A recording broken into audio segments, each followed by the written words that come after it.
एक और अहम खबर, प्रधानमंत्री नरेंद्र मोदी दिल्ली में उन्होंने आदि महोत्सव का उद्घाटन किया है। ये कार्यक्रम मेजर ध्यानचंद नेशनल स्टेडियम में आयोजित किया जा रहा है। आपको बताएं कि आदि महोत्सव 27 फरवरी तक चलेगा। इस कार्यक्रम के तहत 200 से अधिक स्टॉल्स जो हैं वो यहां पर लगाए गए हैं। इन्हीं का मुआयना करते हुए प्रधानमंत्री नरेंद्र मोदी यहां पर वो बात कर रहे हैं। आपको बताएं कि इसमें जनजातियों की समृद्धि और विविध विरासत को प्रदर्शित किया जाएगा। महोत्सव में लगभग 1000 आदिवासी कारीगर भाग ले रहे हैं। तो मेजर ध्यानचंद नेशनल स्टेडियम में ये खास कार्यक्रम, जहां पर जो कारीगर हैं उनके बनाए हुए सामानों का मुआयना करते हुए, उसमें अपनी दिलचस्पी दिखाते हुए प्रधानमंत्री नरेंद्र मोदी।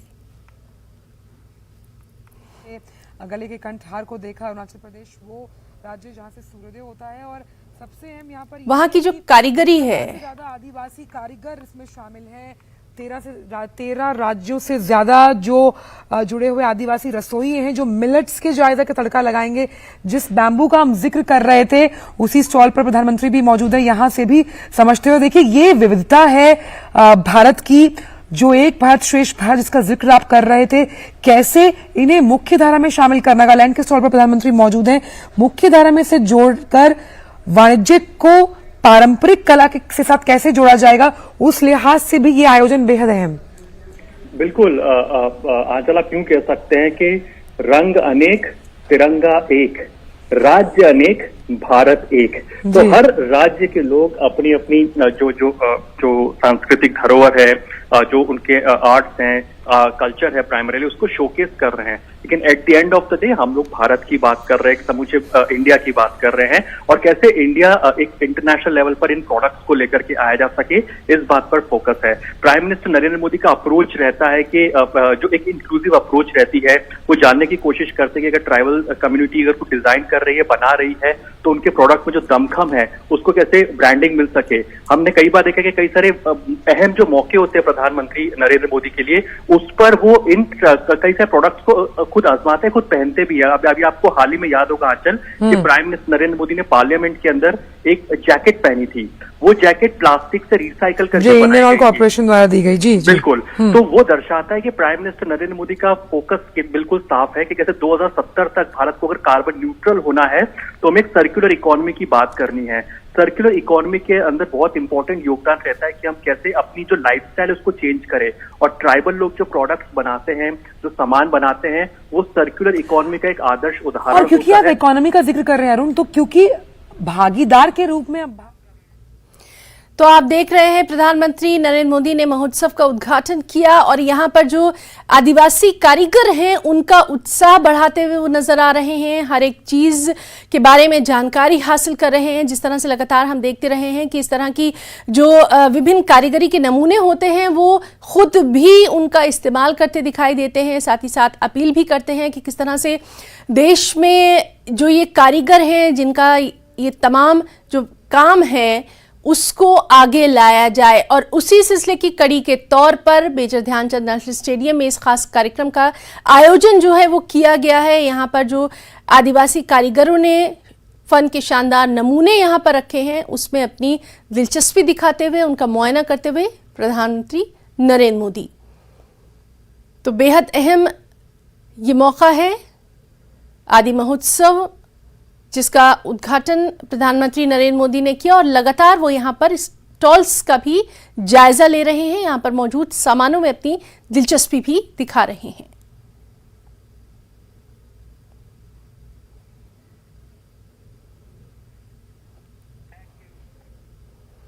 एक और अहम खबर, बीती रात के दौरान कुपवाड़ा पुलिस द्वारा मिले एक इनपुट के आधार पर सेना और पुलिस की संयुक्त टीम ने सैदपुरा अग्रिम क्षेत्र में घुसपैठ की कोशिश को नाकाम बना दिया। संयुक्त टीम ने घुसपैठियों को ढेर कर दिया। बाकी घुसपैठियों की तलाश जारी है।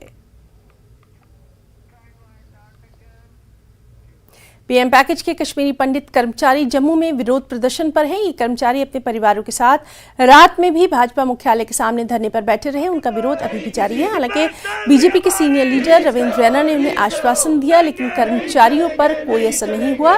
वो महाशिवरात्रि के मौके पर लंबित वेतन जारी करने की मांग पर अड़े हैं। प्रदर्शनकारियों ने मांगे पूरी होने तक अपना विरोध जारी रखने की बात कही है। पीएम पैकेज के कश्मीरी पंडित कर्मचारी नौकरी को कश्मीर से जम्मू ट्रांसफर करने की मांग लगातार कर रहे हैं।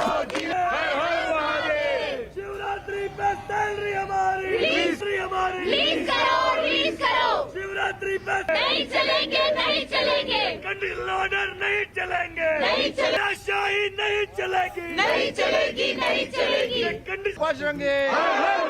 सभी मेरे भाइयों को जो हमारे साथ यहाँ जुड़े थे, आज 90 में मेरे को मेरे पिताजी की याद आ गई। ऐसा ही कुछ मंजर तब भी होगा जब हम लोग कश्मीर छोड़ के यहाँ आए थे। रहने के लिए घर नहीं थे, रास्तों पे हमने रातें गुजारी।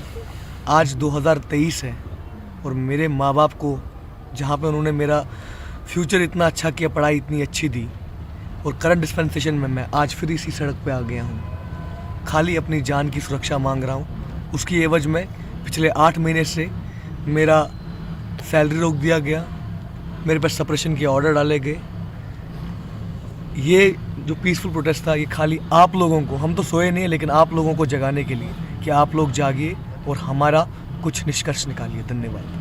पिछले 287 दिनों से लगातार प्रोटेस्ट कर रहे पीएम पैकेज एम्प्लॉयज अब यहाँ बीजेपी हेडक्वार्टर के सामने धरने पर बैठ गए हैं। पूरी रात को ये यहाँ पे रहे थे, पूरा रात यहाँ पे ही उन्होंने गुजारा है, पूरी रात गुजारी है। कड़ाके की सर्दी में ये यहाँ पे बैठे हैं, प्रोटेस्ट कर रहे हैं। और बीजेपी का जो हेडक्वार्टर है त्रिकुटा नगर में, यहाँ इसके सामने ये प्रोटेस्ट कर रहे हैं और लगातार इनका धरना जो जारी है। कल शाम को यहाँ पे बैठे थे, कल दोपहर को तकरीबन 4 बजे यहाँ बैठे थे और उसके बाद लगातार ये धरने पे यहाँ पे बैठे हैं।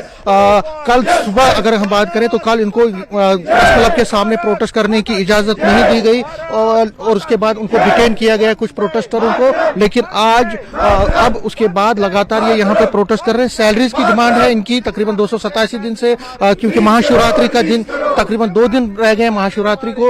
ये सैलरीज की डिमांड कर रहे हैं और प्रमोशंस की डिमांड, जो रिलोकेशन की डिमांड कर रहे हैं कश्मीर से जम्मू तक। तो देखिए आप, इनमें जो है फीमेल्स भी हैं, इसमें मेल भी हैं। आप बताइए, रात भर आप यहाँ पे थे? जी, हम रात भर यहीं पे रहे कल।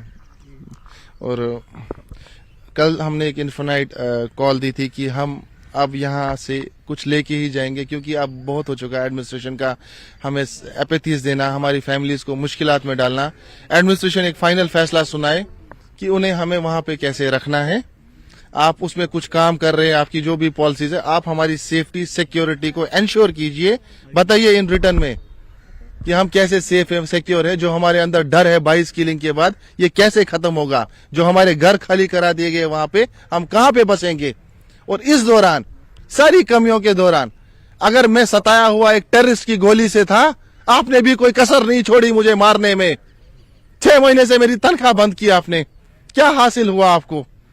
मेरी तनख्वाह एक सरकारी खजाने से निकला हुआ पैसा है। अगर मेरी डिमांड जेन्युइन नहीं है, कल रिकवर कर लीजिएगा।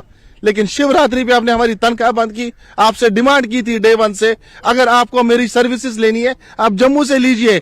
हम 7 की जगह 8 घंटा काम कर लेंगे। काम तो करना चाहते थे। आप बताइए कहां काम करूं?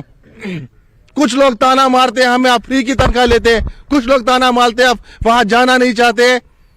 ये वही जूता जानता जो चुभता है। हमारे दर्द को समझते नहीं है आप लोग। शिवरात्रि का तोहफा नहीं दे सकते आप हमें? ये कौन सी कंडीशन है? आप जाके ज्वाइन कीजिए। उसके बाद कहां जाऊं? उसके बाद कहां जाऊं? आप बताइए, आज बताइए मीडिया के जरिए हमें कहां जाना है? देख सकते हैं कि इनका दर्द छलक रहा है। शिवरात्रि के 2 दिन हैं और ये अभी भी लगातार यहाँ पे प्रोटेस्ट कर रहे हैं। कुछ फीमेल से बात करते हैं। आप कंचन पंडित, ये रात भर आप भी यहाँ पे बैठे, क्या कहेंगे? सर रात भर हम यहाँ पे बैठे, हम सब लोग अभी भी यहीं पे है। हम तब तक यहाँ से नहीं जाने वाले जब तक रविंदर रैना जी हमारे समक्ष आके हमें हमारी सैलरी की श्योरिटी नहीं देते, एक रिटन ऑर्डर नहीं निकलवाते कि हाँ हमारी सैलरी आज रात तक आ ही जाएगी। तब तक हम यहाँ से नहीं उठने वाले, क्योंकि इन्होंने पहले भी हमें काफी सारे आश्वासन दिए थे, लेकिन इस बार आश्वासनों पे हम कोई काम नहीं चलेगा। जी आज कैंपू में जा रहे हैं, जगती जा रहे हैं, बूटा मुट्ठी जा रहे हैं, बाकी जगहों पे जा रहे हैं, शिवरात्रि के अरेंजमेंट्स को रिव्यू करेंगे। आपको लगता है कि उनको यहाँ पे भी देखना चाहिए आप लोगों को? सर अगर वो रिव्यूज कर रहे शिवरात्रि की तैयारियों को, तो वो शिवरात्रि की तैयारियां तो हमसे ही है ना। जब उनके लोग ही खुश नहीं है तो वो क्या रिव्यूज देंगे वहां जाके, क्या देखने जाएंगे? हम लोग सड़कों पे, हमें रातें भी सड़कों पे निकल गई और दिन भी सड़कों पे ही निकल रहे। हम छोटे छोटे बच्चे, हमारी एज अभी इतनी भी नहीं है, 23-25 ईयर्स के ही है यहाँ पे सारे यंगस्टर्स, तो वो सड़कों पे है, तो वो क्या वहां पे जाके दिखा रहे हमारे पेरेंट्स? तो देख सकते हैं कि एलजी एडमिनिस्ट्रेशन से इनकी गुहार है कि सैलरी जो है इनकी बंद है कई टाइम से, और जो आप देख सकते हैं जो बीजेपी का हेडक्वार्टर है इसके सामने लगातार ये प्रोटेस्ट कर रहे हैं कल से ही, और ये कह रहे हैं कि जब तक कि इनकी सैलरी रिलीज नहीं होती है तब तक ये इनका धरना जो है जारी रहेगा। कैमरामैन चांद के साथ मैं समीर भट्ट, न्यूज़ 18 जम्मू।